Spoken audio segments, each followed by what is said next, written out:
चलो बेटा करें स्टार्ट। कहाँ तक हो गए? 10 पेज हो चुके ना इसके। हाँ, क्या प्रॉब्लम पूछ रहे हो? IRN और IRP। आई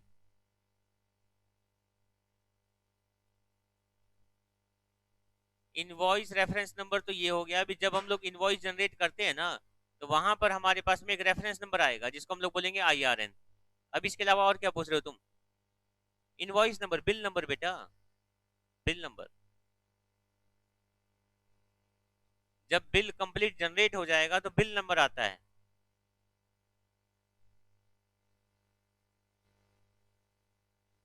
चलो भाई। हम्म। ये चैप्टर तो सभी ने किया है ना? जितने बच्चे यहाँ प्रेजेंट है सबने किया है? नहीं किया? क्यों बेटा? कल तो मैंने कुछ कराया नहीं इसमें। तो फिर लगाओ ना। और अगर क्लास लगाते नहीं हो तो फिर मत आओ उस दिन। नेक्स्ट डे मत आओ फिर। और कोई बच्चा?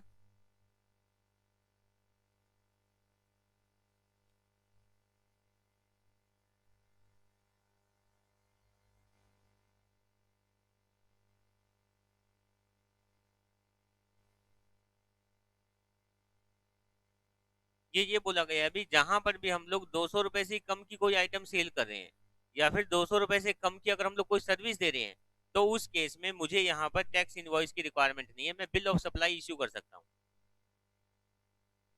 ठीक है, ये इन्फॉर्मेशन है। दूसरा यहाँ पर ये भी बोला गया है अगर कोई एग्जाम्ड गुड्स या एग्जाम्ड सर्विस दी जा रही है, तो वहां पर भी टैक्स इनवॉइस की रिक्वायरमेंट नहीं है।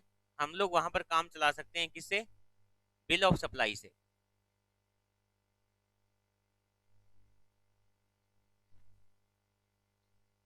क्या पढ़ रहे हो बेटा? यही या कुछ और?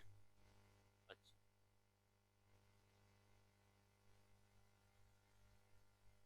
एक registered person who is liable to pay tax under subsection 3 और subsection 4 of section 9 shall issue a payment voucher at the time of making payment to the supplier. Reverse charge की बात चल रही है। हाँ।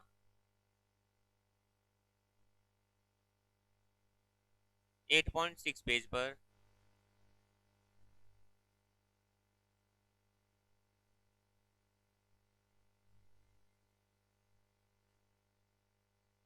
हम्म? However, the commissioner may, on the recommendation of the council, by notification, exempt a person or a class of registered person from issuance of e-invoice under Rule 48(4) for a specified period, subject to such condition and restriction as may be specified in the said notification। ठीक है, अभी यहाँ तो बस एक ही बात बोली गई, हम लोगों ने ये बात अभी बताता हूँ। यहाँ इन्फॉर्मेशन क्या गिवन है? अभी कमिश्नर या फिर कमिश्नर लेवल का कोई भी ऑफिसर, अगर उसको लगता है तो वो किसी भी पर्सन को जीएसटी काउंसिल की रिकमेंडेशन के थ्रू किसी भी पर्सन को कुछ टाइम पीरियड के लिए ये बोल सकता है तुम्हें ई इनवॉइस की रिक्वायरमेंट नहीं है।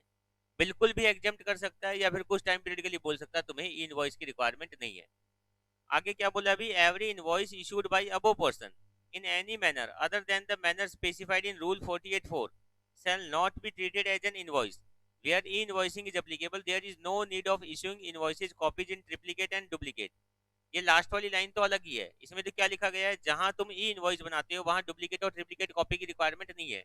इससे पहले ये लिखा गया है अभी अगर कोई भी इनवॉइस वगैरह इशू किया जा रहा है, जो ऊपर पर्सन है ना, अगर उसके द्वारा कोई भी इनवॉइस वगैरह इशू किया जा रहा है और रूल 48(4) को फॉलो नहीं किया जा रहा other than the manner specified in rule 48(4), तो उस केस में उसको इनवॉइस हम लोग ट्रीट नहीं करेंगे। बेटा कहने का मतलब ये हो गया 48(4) हमें क्या कहता है? 48(4) हमें ये कहता है सर, इनवॉइस 01 के अंदर फिल करो, पूरा डाटा वाटा फाइल वाइल करो। वो बात क्लियर है? उसके बाद नेक्स्ट पैरे में ये बोल दिया कमिश्नर किसी किसी को यहाँ पर क्या बोल सकता है? एग्जेम्प्ट कर सकता है। आगे जो ये बात बोली गई है ना, एवरी इनवॉइस, ये इस कमिश्नर वाले पैरे के लिए नहीं है, ये फर्स्ट वाले पैरे के लिए बात है। समझ गए? ये फर्स्ट वाले पैरे के लिए बात चल रही है। हाँ, इससे रिलेट नहीं कर रही, ऐसा लगता है जैसे जैसे इसके साथ रिलेट कर रही, इससे रिलेट नहीं कर रही।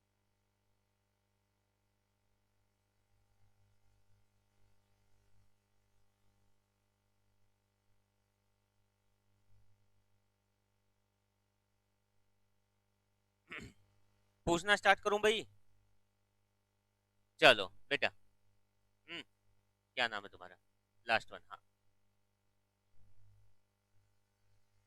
ई इनवॉइस की रिक्वायरमेंट बिजनेस टू बिजनेस होती है या बिजनेस टू कस्टमर होती है?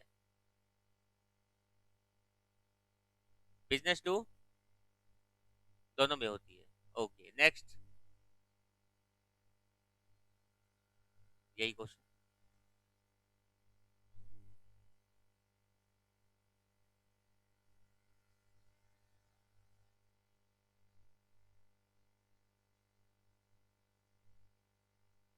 ये इनवॉइस की रिक्वायरमेंट होती है, बट बिजनेस टू कस्टमर होती है क्या? नहीं होती। बिजनेस टू कस्टमर नहीं होती, ठीक है ना। हमारे पास में ई इनवॉइसिंग की रिक्वायरमेंट नहीं होती, सिंपल इनवॉइस दे दो वो बात अलग है। तुम बैठो, पढ़ के नहीं आए हैं?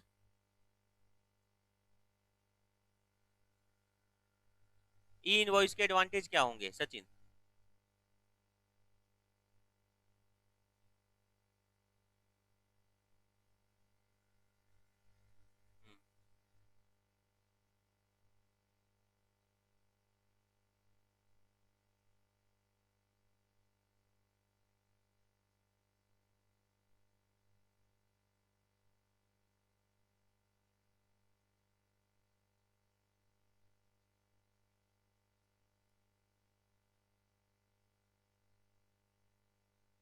नेक्स्ट, सागर।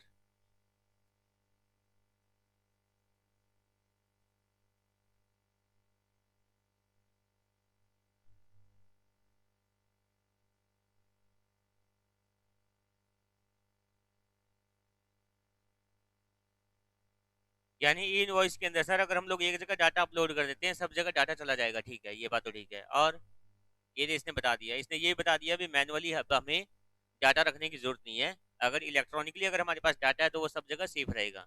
दो बातें हो गई कवर, और बताओ। नेक्स्ट, ई इनवॉइस के और क्या एडवांटेज हैं? क्या करवाने में? आईटीसी अवेल करवाने में हेल्प करता है, ठीक है। और नेक्स्ट, पढ़ के आओ भाई, सेम डे का टॉपिक सेम डे पढ़ के आओ बेटा, क्योंकि जीएसटी के अंदर टॉपिक ज्यादा नहीं है, बट टॉपिक ऐसे हैं जो तुम्हें याद रखने पड़ेंगे, समझ गए। यहाँ पर अकाउंट की तरह नहीं है भी एक बार हमने एक चैप्टर कर लिया उसके सारे क्वेश्चन सेम सेम रहेंगे, इसलिए टॉपिक तुम्हें याद करके आने पड़ेंगे और डेली ही करो रूटीन में, ताकि एग्जाम तक कम से कम 3 बार हमारी रिवीजन हो जाए और हमें ये श्योरिटी हो जाए भी 40 में से 35 नंबर तो कहीं नहीं जाएंगे। जीएसटी में कोई फॉर्मेट का सिस्टम नहीं है, जैसे एएस वगैरह में करना है ऐसा कोई सिस्टम नहीं है। तो जैसे भी जिस भी लैंग्वेज में तुम लोग अपने आंसर लिख के आओगे, अगर प्रॉपर आंसर है पूरे पूरे नंबर मिलेंगे, समझ गए। 40 में से 12 तो एमसीक्यू आने हैं, 28 नंबर का पेपर, 28 में से हमारे पास में 12-13 नंबर की थ्योरी आएगी, 15 नंबर के हमारे पास प्रैक्टिकल क्वेश्चन आएंगे। तो बहुत बढ़िया अपॉर्चुनिटी है बहुत ज्यादा स्कोर करने की, पर थोड़ा सा डेली डेली रूटीन में पढ़ना पड़ेगा। चलो भाई तुम बताओ लास्ट वन, आर्यन। ई इनवॉइसिंग के एडवांटेज क्या क्या है? बैठ जाओ भी सारे।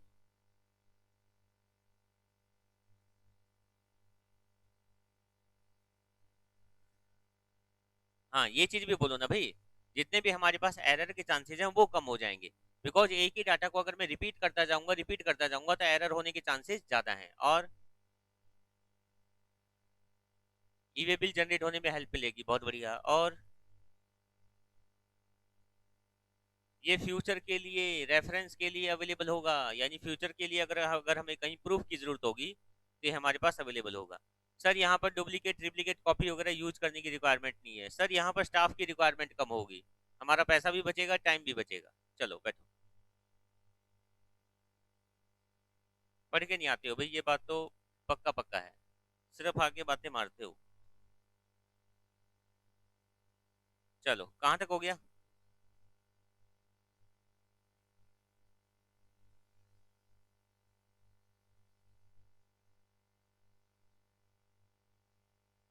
हाँ चलो बेटा, consolidated revise tax invoice in certain case. अच्छा भी एग्जांपल्स वगैरह पढ़े हैं ना, जो ऊपर एग्जांपल्स हैं मोस्ट इंपॉर्टेंट है ये। उसके बाद देखो मिस्टर ए यहाँ पर एक रजिस्टर्ड पर्सन है, वो सप्लाई 1 सप्लाई 2 सप्लाई 3 तीन सप्लाई कर रहा है, ठीक है। जिसको सप्लाई कर रहा है वो कौन है? मिस्टर बी, अनरजिस्टर्ड पर्सन है सर। जब ये सप्लाई कर रहा है ना बेटा, तो यहाँ पर सप्लाई की जो वैल्यू है वो 200 रुपए से कम आ रही है। जैसे मान लो पहली सप्लाई की 150 रुपए की, ठीक है, दूसरी सप्लाई की यहाँ पर 170 रुपए की, तीसरी सप्लाई की 80 रुपए की, तीनों सप्लाई हमारे पास में 200 रुपए से कम है। ठीक है, छोटी सी बात है पर समझने की जरूरत है। सर तीनों ही बिल जो आप यहाँ पर बता रहे हो, तीनों ही बिल हमारे पास में 200 रुपए से कम के हैं। अगर 200 रुपए से कम के बिल हैं तो उस केस में क्या होगा? उस केस में सबसे पहले ये देखना है भी जो बायर है वो कौन है। अगर बायर अनरजिस्टर्ड है, अगर बायर अनरजिस्टर्ड है तो उस केस में डीलर के पास ऑप्शन है वो तीनों बिल कंबाइंड करके टैक्स इनवॉइस काट दे। समझ गए? जिसको हम लोग नाम क्या देंगे? Consolidated tax invoice. जिसको हम लोग नाम क्या देंगे? Consolidated revise tax invoice. ये बात क्लियर?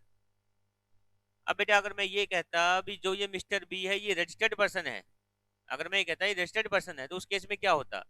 सर उस केस में चाहे 200 से कम हो, रजिस्टर्ड पर्सन के केस में उसको आईटीसी लेना जरूरी होता है, तो कहीं लेट ना हो जाए। वैसे देखो हम लोगों ने क्या बोला है, 200 रुपए से कम के केस में टैक्स इनवॉइस काटने की रिक्वायरमेंट नहीं है, बट वो उस केस में है जहां पर बायर कौन है? अनरजिस्टर्ड है। अब तुम अपने आप सोचो भी, मान लो मैंने एक सामान खरीदा 180 रुपए का, ठीक है, मैं रजिस्टर्ड बायर हूँ और तुम रजिस्टर्ड डीलर हो।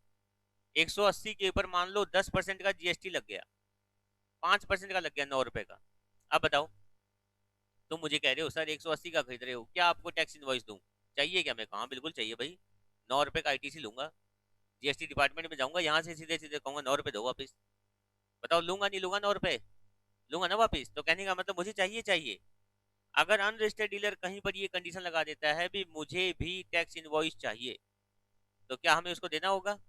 देना होगा भाई, उसकी मजबूरी हो सकती है। मान लो तुम किसी ऑफिस में आर्टिकलशिप के तौर पर काम कर रहे हो, दिन में 10 बार तुम ऑफिस के काम से बाहर जा रहे हो, कभी 150, कभी 120, कभी 170 ऐसे सामान खरीद के लेके आ रहे हो, और शाम को जाते टाइम तुम अकाउंटेंट को या अपने सीए को बोल रहे हो सर 1500 रुपये लग गए मेरी जेब से, वो तुम्हें 1500 रुपये दे देगा निकाल के? मतलब ही नहीं है। ठीक है, पहले तो ऐसी शक्ल बनाएगा जैसे पता नहीं क्या तुमने उसकी पूरी पूरी तिजोरी मांग ली। उसके बाद फिर वो तुमसे बिल बिल मांगेगा, बता क्या क्या सामान लेके आया है। ठीक है, मेरे साथ एक ऐसा केस हो चुका था जहां मैंने देखा था। एक बार हुआ क्या, जिस सीए की बात मैं कर रहा हूँ, यार नाम लेने का बड़ा मन कर रहा है बट रहने दो। तो वहां हुआ क्या भाई, जो पर्सन वहां पीएन का काम करता था उससे बाहर के सामान वगैरह भी वो लोग परचेज करवाते थे, वो उस दिन आया नहीं। ठीक है, साथ में वो गाड़ी भी चलाता था यानी ड्राइवर भी था, तो उसके बदले उसका भाई आ गया।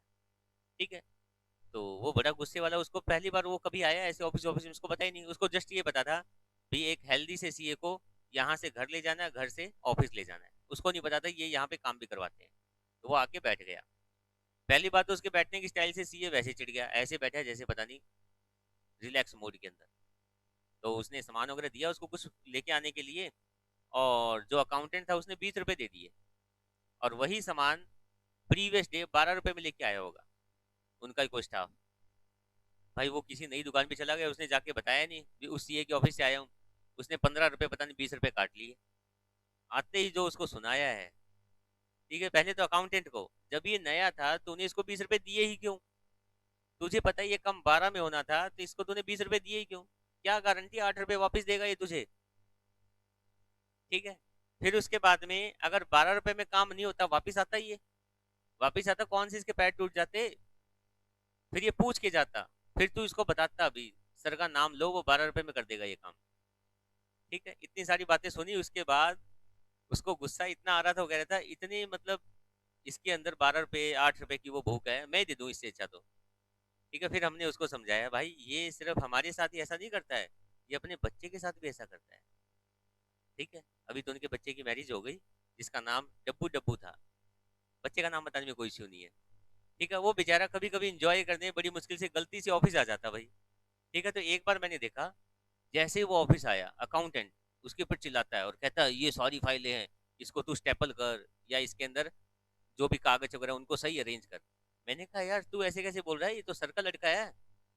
बोले इसी पे तुम गुस्सा उतार सकते हैं। फिर मैंने कहा ये गलत नहीं कर रहे हो, सर को पता चले तो? बोले सर ने ही कहा है ये जब भी ऑफिस में दिख जाए इसे काम करवाना। ठीक है, तो एक दिन सर का अच्छा मूड था, मैंने कहा सर आप डब्बू के साथ गलत नहीं कर रहे, बच्चा मतलब बेचारा आएगा नहीं आपके ऑफिस में। बोले मैं चाहता हूँ ना आए, आने के बाद उसकी डिमांड होती है, पापा ये लेके आओ, पापा वो लेके आओ। मैंने कहा यार बहुत मतलब अजीब ही इंसान है। और दूसरी बात, राजकुमार आपको नहीं पता, अगर ये यहाँ आएगा तो इसको पता चलेगा कैसे काम करते हैं। पापा फ्री में पैसे नहीं लेके आ रहे। मैंने कहा भाई मैंने बोल की गलती कर दी। ठीक है, मेरी 6 बजे की बस थी और इसने लेक्चर देना शुरू कर दिया, 6:15 हो गए। लास्ट वाली बस आती है ना 6 बजे। मैंने कहा मैंने गलती कर दी बोल के। उस दिन के बाद मैंने उसको कुछ नहीं कहा, मैंने कहा ये इंसान अजीब है। ठीक है, तो मेरा मौका मिलेगा तो मैं तुम लोग को उस इंसान के पास जरूर भेजूंगा, बस तुम लोग कहानियां मत बता जाके। ठीक है ना, अगर उनके पास तुम ट्रेनिंग कर लोगे ना बेटा 6 महीने, भाई साहब अगर मेरे जैसे हो तो सीए छोड़ जाओगे। मैं तो छोड़ने को तैयार हो गया था उनके पास जाने से, मतलब इतना डर लगता था। और अगर 6 महीने निकाल दिए तो तुम लोग इतने कमीने टाइप के बन जाओगे कि तुम्हारे पास कोई भी क्लाइंट आ जाए तुम उसका गला काटे बिना छोड़ोगे ही नहीं। ठीक है ना, मैंने भी बहुत सारी चीजें उनसे सीखी है पहले बहुत अच्छे से। ठीक है भाई, ठीक है जो भी है, बंसल साहब इनके लिए चाय लेके आओ, ये है वो है, इनको चाय पिलाओ, और क्या लोगे जी आप, ये वो। जब पैसों की बात आ गई, मेरा फिक्स रेट है जी 5,000 रुपये। इस मामले में आप मुझे कुछ मत बोलो जी, 4,999 बोलोगे तो भी मैं नहीं लूंगा। मैं काम करने की टाल कर सकता हूँ, मैं घर पे जाके भूखा सो सकता हूँ, मैं नहीं करूंगा सर। इतना स्ट्रिक्ट, 1 रुपया भी उसको माइनस करने का मतलब ही नहीं है। और पहले उसने इतनी सारी बातें की है, और इशारा ये भी कर देगा चाय भी वापस ले जा। ठीक है, इतना बुरा हाल है। तो मैंने उनसे ये चीजें सीखी, मैंने कहा यार ऐसे प्रोफेशनल होते हैं। ठीक है, फिर एक दिन मेरा फिर भी मन कर गया, भाई मेरा भी मन करता है, बोले बिना मैं नहीं रह सकता। मैं देखता हूँ चलो ठीक है आज इसका थोड़ा सा मूड ठीक है, तो मैं फिर इसको कुछ ना कुछ समझाता हूँ, ये सर गलत है। मैंने कहा सर 5,000 आप ले रहे हो, ठीक है, इस काम में आपकी कोई इन्वॉल्वमेंट है नहीं, हमारे जैसे टुच्चे टुच्चे आर्टिकल आपने बिठा रखे हैं, ये इस काम को आधे घंटे में कर देंगे। सर 5,000 की बजाय आपने उसको निकाल दिया, अगर 4500 में कर देते बढ़िया नहीं रहता, आपका नुकसान नहीं हुआ। दोबारा मेरे पास ही आएगा वो, समझ गया। बैंक ऑफ बड़ौदा में जा रहा है ये, और वहां मेरी ही सेटिंग है, ये कहीं और जा ही नहीं सकता। आज मैं इसको 45 मिनट में काम कर दूंगा, कल 4,000 वाले आएंगे मेरे पास, समझ गया तू। मैं इसको 4,999 में भी ना करके दूं, और नेक्स्ट टाइम मैं इसको अवेलेबल नहीं मिलूंगा, ये फिर सोचेगा 5,000 की बजाय 10,000 में काम हो जाए। बात भी सही है।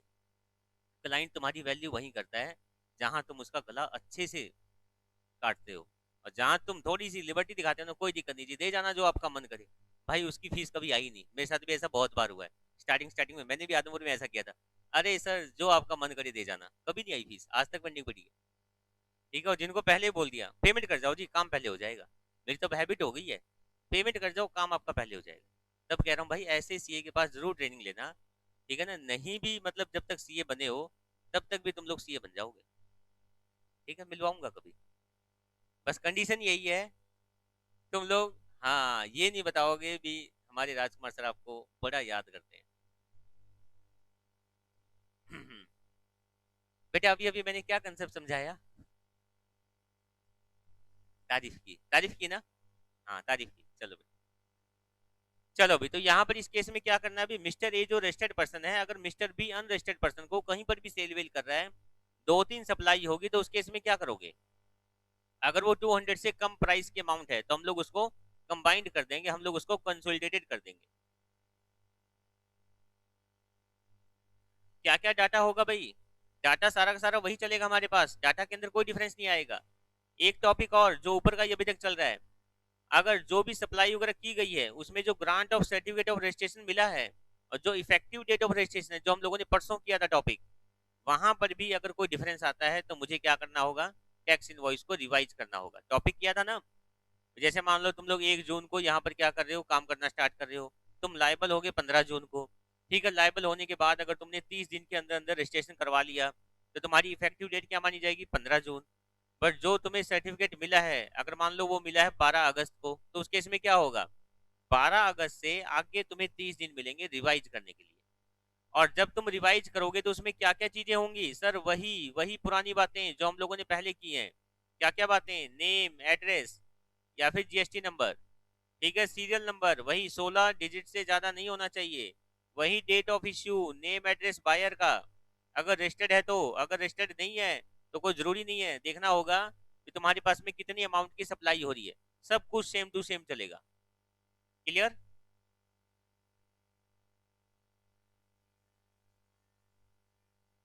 हाँ हाँ हाँ, बिल्कुल।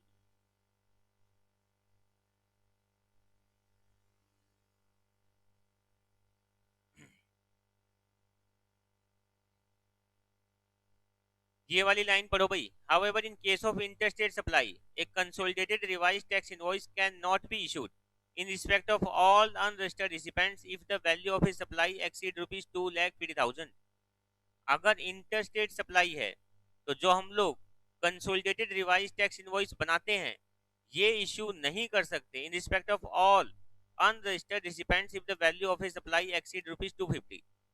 कहने का मतलब अगर इंटरस्टेट सप्लाई है, ठीक है ना, तुम ये कह रहे हो सर कोई 150 का सामान खरीद रहा है, कोई 180 का खरीद रहा है, हम लोग सबका कंबाइंड कर रहे हैं, कंबाइंड करके अगर टोटल 2.5 लाख से ऊपर चला गया और इंटरस्टेट सप्लाई है तो तुम उसका कंसोलिडेटेड नहीं कर सकते। कहने का मतलब एक छोटी सी रिस्ट्रिक्शन लगा दी, इंटरस्टेट के केस में 2.5 लाख से ऊपर का कंबाइंड बिल नहीं बन सकता अनरजिस्टर्ड बायर के लिए। इलस्ट्रेशन 1 पढ़ लेना भाई, कुछ नहीं है इसके अंदर। No tax invoice required to be issued if value rupees less than 200। A consolidated tax invoice can be issued। जो हम लोगों ने बताया वही सेम है, ठीक है। पूरी पूरी थ्योरी पढ़नी है, इसके अंदर तुम्हें कुछ भी नया पॉइंट नहीं मिलेगा। ये एक छोटा सा एग्जांपल है। आ जाओ भाई, bill of supply. Section 31(3)(c) stipulate that a registered person supplying exempted goods और सर्विस और both और a registered person paying tax under composition levy shall issue a bill of supply instead of a tax invoice। Tax invoice के बजाय मुझे bill of supply issue करूंगा तो भी यहाँ पर काम चल जाएगा। Person opting for composition levy shall mention the words composition taxable person not eligible to collect tax on supply। ये वर्ड उसको जरूर लिखना है अपने इनवॉइस के ऊपर। बेटा एक चीज का ध्यान रखना, कंपोजिशन स्कीम में होता क्या है सर, कंपोजिशन स्कीम के अंदर हमें इनपुट नहीं मिलेगा, यानी आईटीसी अवेल नहीं होगा। ये बात क्लियर है। जैसे मान लो एज ए डीलर मैंने पहले सामान खरीदा है, कितने रुपए का खरीदा है सर, 10 लाख रुपए का। 10 लाख के ऊपर 18% मैंने टैक्स दे दिया। मैंने कोई सामान परचेज किया है, कितने रुपए का परचेज किया है, 10 लाख रुपए का परचेज किया है। 10 लाख के ऊपर मैंने टैक्स पे कर दिया। 10 लाख के ऊपर मैंने टैक्स पे कर दिया। कितना आ गया अभी 10 लाख के ऊपर 18%, 1,80,000 ये पे कर दिया। अगर ये 1,80,000 का टैक्स पे कर दिया, ठीक है। अब अगर तुम रेगुलर स्कीम में हो, रेगुलर स्कीम में हो और तुम यहाँ पर क्या कर रहे हो, 10 लाख वाले सामान को सेल कर रहे हो बेटा 12 लाख रुपए में, तो टैक्स कलेक्ट कितना करोगे,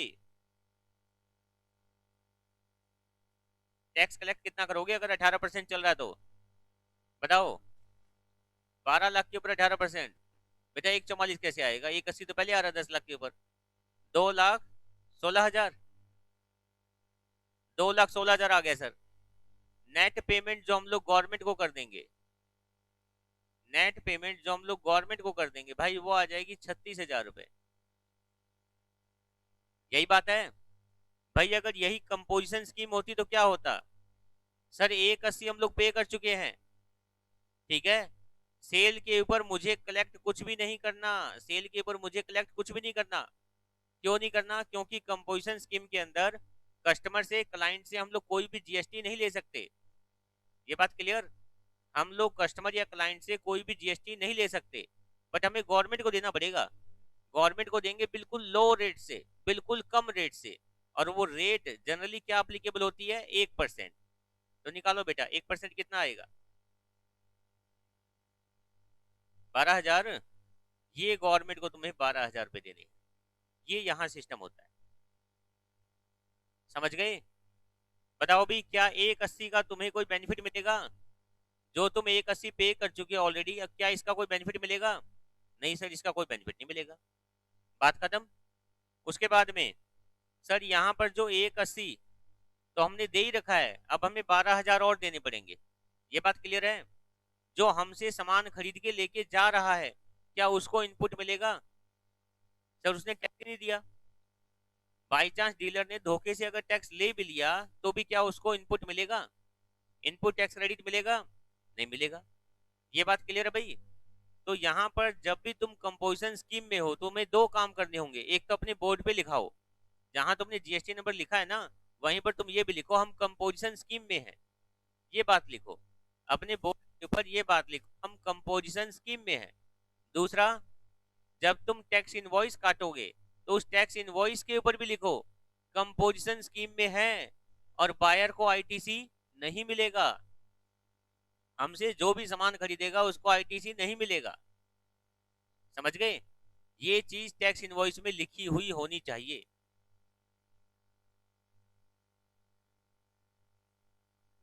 क्या चीज? कोई भी डीलर इसके अंदर क्यों होगा? नहीं बेटा, ऐसा नहीं है। इसी एग्जांपल को थोड़ा सा चेंज करें। अच्छा, चेंज क्या करें, तुम इसी को देख लो भाई, इसी को देखो, बताओ कितना पे करना है, 2,16,000। ठीक है, 180 को अवेल कर लिया, अब कितना पे करना है, 36,000। एज ए डीलर तो आईटीसी अवेल करने के बावजूद कितने पैसे जा रहे हैं, 36,000। और विदाउट आईटीसी कितने जा रहे हैं कंपोजिशन स्कीम में, 12,000। फायदा नहीं है भाई मेरे। पहले कितना पे किया है, 180 पे कर दिया। ठीक है, अब और कितना पे कर रहे हो? अगर तुम आज का बेनिफिट देखो तो अभी तुम्हें कितना और पे करना पड़ेगा? वो तो दोनों ही केस में पे कर रखा है ना, चाहे रेगुलर स्कीम हो चाहे कंपोजिशन हो, पहले दोनों केस में तुमने 180 दे दिया।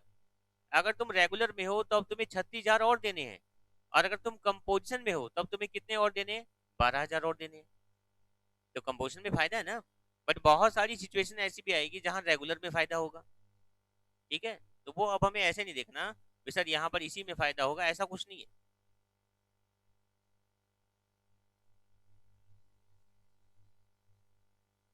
36,000 उसकी जेब से नहीं आ रही, ये बात भी ठीक है इसकी। यानी यहाँ से सर उसकी जेब से तो सिर्फ कितने गए हैं, 180 गए, ये बात बिल्कुल ठीक है। अब बेटा यहाँ ना थोड़ा सा एग्जाम्पल अगर मैं चेंज कर दूँ,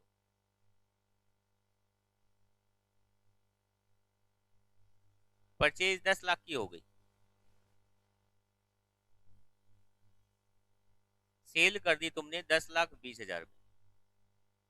ठीक है, वैसे टॉपिक अभी हमें करना नहीं है, बस मैं थोड़ा सा बता रहा हूँ ताकि तुम्हें ये क्लियर हो जाए कि यहाँ पर दोनों ही केस में किसी को भी बेनिफिट हो सकता है। अब देखो भाई, 10 लाख की थी, 10,20,000 की हो गई। दूसरा,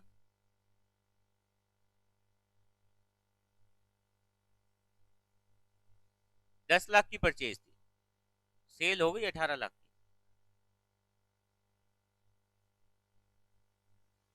ये बात क्लियर? अब मुझे ये बताओ भाई, 10 लाख की अगर तुमने खरीदी है, 10-20 में बेची है, रेगुलर स्कीम में क्या होगा? रेगुलर स्कीम में क्या होगा सर, 10 लाख के ऊपर तो हम लोगों ने ऑलरेडी टैक्स दे रखा है, 10-20 पर हम लोग टैक्स ले लेंगे। ठीक है, कस्टमर से लेंगे और आगे हम लोग दे देंगे। ठीक है, अगर हम लोग यहाँ पर कंपोजिशन स्कीम में आते हैं तो मुझे कितने के ऊपर देना पड़ेगा, 10-20 के ऊपर देना होगा।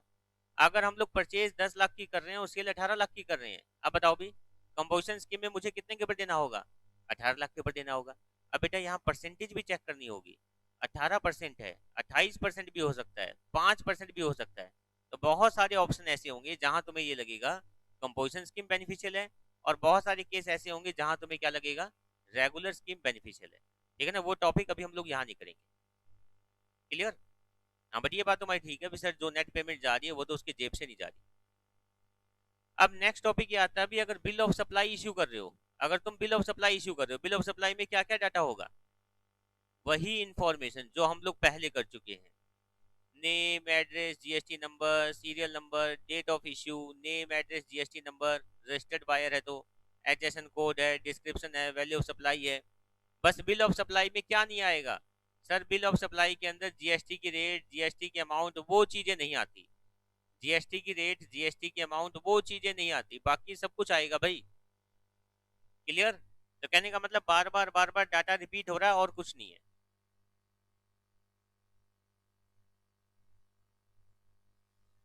any tax invoice or any other similar document issued under any other act for the time being in force in respect of any non-taxable supply shall be treated as bill of supply for the purpose of the act। कोई भी document अगर तुमने issue कर दिया, bill of supply का कोई special format नहीं होता, बस सारी इन्फॉर्मेशन कवर हो, जीएसटी रेट कवर ना हो, जीएसटी अमाउंट ना हो, वही टैक्स इनवॉइस वाली बात। एग्जाम्पल कर लेना, कुछ भी नहीं है। उसके बाद भाई, जो बिल ऑफ सप्लाई तुम इश्यू कर रहे हो ना, ये इनवॉइस का भी काम करेगा और ये बिल ऑफ सप्लाई भी माना जाएगा। समझ गए? Where registered person is supplying taxable as well as exempted goods और सर्विसेज और bought to an unregistered person a single invoice cum bill of supply may be issued for all such supply. अगर तुम taxable भी कर रहे हो supply और साथ में एग्जेम्प्ट भी कर रहे हो, तो भाई कोई दिक्कत नहीं है, एक तुम ऐसा इनवॉइस इशू कर दो जो दोनों ही जगह काम करेगा। इनवॉइस भी बोलोगे और उसको तुम साथ में क्या बोलोगे, बिल ऑफ सप्लाई। इनवॉइस किस पर्सन के लिए, सर इनवॉइस उस पर्सन के लिए जहां हम टैक्सेबल सप्लाई कर रहे हैं। और बिल ऑफ सप्लाई कहां बोला जाएगा, जहां हम लोग एग्जेम्प्ट वाली सप्लाई कर रहे हैं।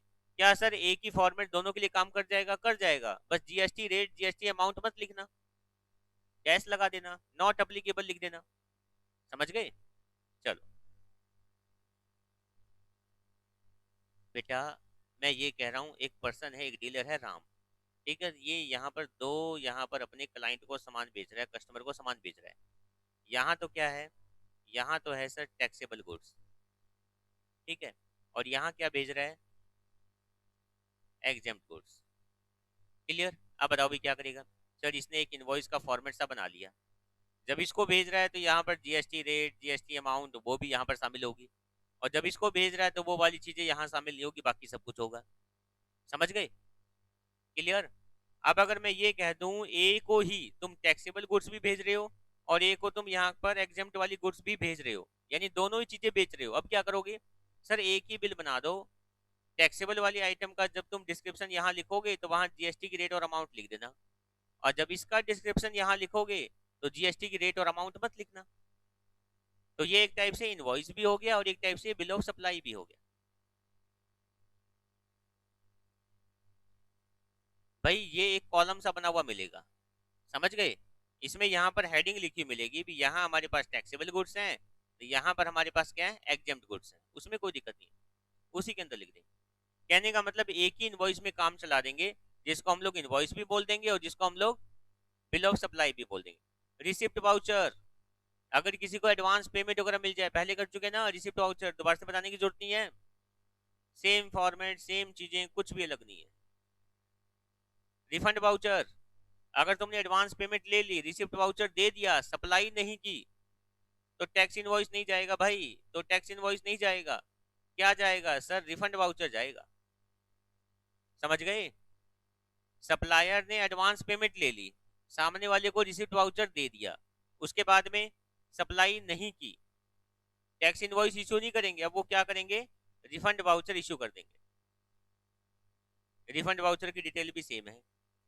इनवॉइस एंड पेमेंट वाउचर, एक पर्सन के लिए अगर वो रिसिप्ट है, दूसरे के लिए क्या होगा, पेमेंट वाउचर, चाहे वो रिवर्स चार्ज का ही केस क्यों ना हो, तो अलग कुछ भी नहीं है। अब पेमेंट वाउचर का फिर वही फॉर्मेट दिखा दिया।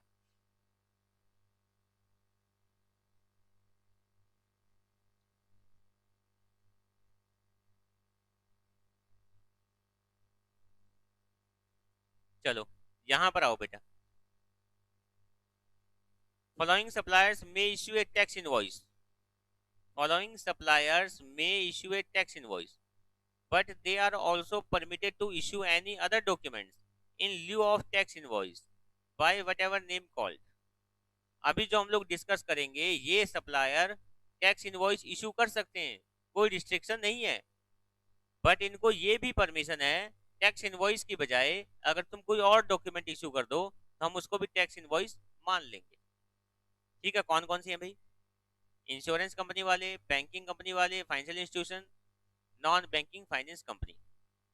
ठीक है, तो बताओ भाई ऑप्शनल इंफॉर्मेशन, क्या क्या ऑप्शनल चीजें हैं, अपने इनवॉइस के अंदर क्या क्या चीजें ना डालें तो भी काम चल जाएगा। Serial number, it is not mandatory for a bank insurance company to serial number the invoice document. Address of the recipient of taxable service, serial number डालने की जरूरत नहीं है, टैक्सेबल सर्विस जो दी जा रही है, जो बायर है उसका एड्रेस डालने की जरूरत नहीं है।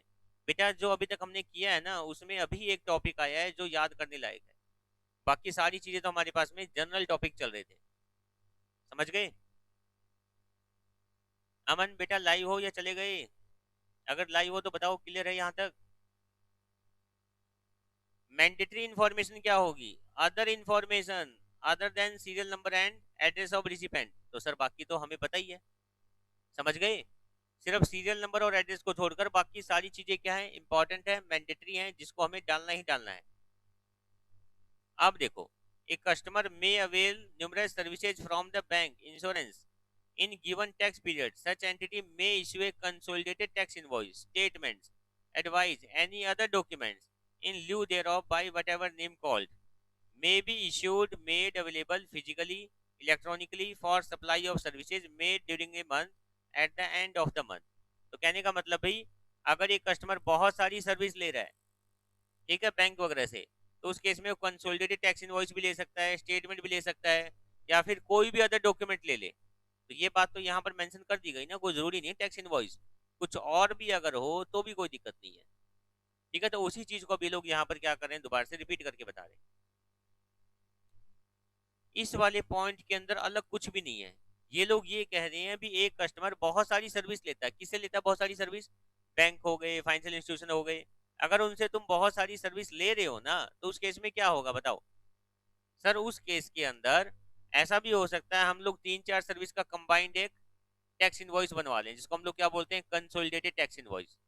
ठीक है, या फिर ऐसा भी हो सकता है सर हम लोग टैक्स इनवॉइस बनवाने की बजाय एक स्टेटमेंट लेना शुरू कर दें, या कोई अदर डॉक्यूमेंट जिसके अंदर डिटेल दी हुई है। अगर ऐसा कुछ भी है तो उस केस में हम लोग क्या बोलेंगे बताओ? क्या बोलेंगे भाई? हम ये बोलेंगे भी अगर ऐसा कुछ भी है तो भी कोई दिक्कत नहीं है, बिकॉज यहाँ तो हमें परमिशन मिली है, यहाँ तो हमें परमिशन मिली है, कोई भी डॉक्यूमेंट अगर इश्यू करो कोई दिक्कत नहीं है। कहीं पर डिजिटल सिग्नेचर की रिक्वायरमेंट होगी तो कर देंगे, नहीं तो कोई रिक्वायरमेंट नहीं है। गुड्स ट्रांसपोर्ट एजेंसी, बताओ भाई, गुड्स ट्रांसपोर्ट एजेंसी के केस में क्या होगा? सर गुड्स ट्रांसपोर्ट एजेंसी के केस में भी हमारे पास में टैक्स इनवॉइस इशू कर सकते हैं, बट कोई कंपलसरी नहीं है। ठीक है ना? बस अब तुम्हें एक एक लाइन में ये टॉपिक खत्म करने हैं। गुड्स ट्रांसपोर्ट एजेंसी के केस में भी हम लोग टैक्स इनवॉइस इशू कर सकते हैं, बट कोई जरूरी नहीं है। अब इनसे रिलेटेड जितनी भी इन्फॉर्मेशन होगी, कोई कंसाइनी है उसका नाम है, कंसाइनर का नेम है, ग्रॉस वेट है, ठीक है, डिटेल्स है, रजिस्ट्रेशन नंबर है तो वो बताओ, एचएसएन कोड है तो वो बताओ, ठीक है, जीटीए यानी कि गुड्स ट्रांसपोर्ट एजेंसी का कोई व्हीकल नंबर है, या फिर अगर उनकी कोई आईडी नंबर है वो चीजें डालो, वो सारी इन्फॉर्मेशन आ जाएंगी। Supplier of passenger transportation service, ये कम यूज होता है। यहाँ पर भी सीरियल नंबर और एड्रेस ऑफ द रिसिपेंट यानी कि बायर की जरूरत नहीं है। Tax invoice shall include ticket in any form by whatever name called. अगर कोई भी यहाँ पर टिकट वगैरह है, ये बात तो क्लियर है ना? अगर पैसेंजर्स ट्रांसपोर्टेशन सर्विस है, टिकट तो होंगी ना बस में या रेलवे के अंदर, तो वो सारी चीजें यहाँ पर टैक्स इनवॉइस के अंदर इंक्लूड की जाएगी। अदर इन्फॉर्मेशन, भाई ये तो जरूरी है। अदर इन्फॉर्मेशन, सीरियल नंबर और एड्रेस को छोड़कर बाकी सब कुछ मुझे मेंशन करना है। अगर कहीं डिजिटल सिग्नेचर की रिक्वायरमेंट है तो वो भी लगाओ, बट मोस्टली यहाँ पर डिजिटल सिग्नेचर की रिक्वायरमेंट होती नहीं है। टिकट के केस में बिल्कुल नहीं होती। अब तुम ही बताओ, जहाँ टिकट तुम्हें दी गई है क्या वो तुम्हें साइन करके देंगे? नहीं ना, साइन वाइन थोड़ी ना होते हैं। वो बात अलग है, प्राइवेट वाले वैसे उसके ऊपर पेन चला देते हैं, और जो हम जैसे बैठे होते हैं उनको लगता है जैसे कुछ साइन वाइन करके दिए, एक्चुअल में ऐसा कुछ होता ही नहीं है। कोई भी रजिस्टर्ड पर्सन है supplying services by way of admission to exhibition of cinematograph films in multiplex screens, यहाँ पर जो बायर की डिटेल है वो देने की रिक्वायरमेंट नहीं है। ठीक है ना? सिनेमा हॉल के अंदर अगर कोई भी सर्विस अगर दी जा रही है किसी भी एग्जीबिशन की, तो उस केस के अंदर बायर की डिटेल देने की रिक्वायरमेंट नहीं है, बाकी सारी डिटेल यहाँ पर दोगे।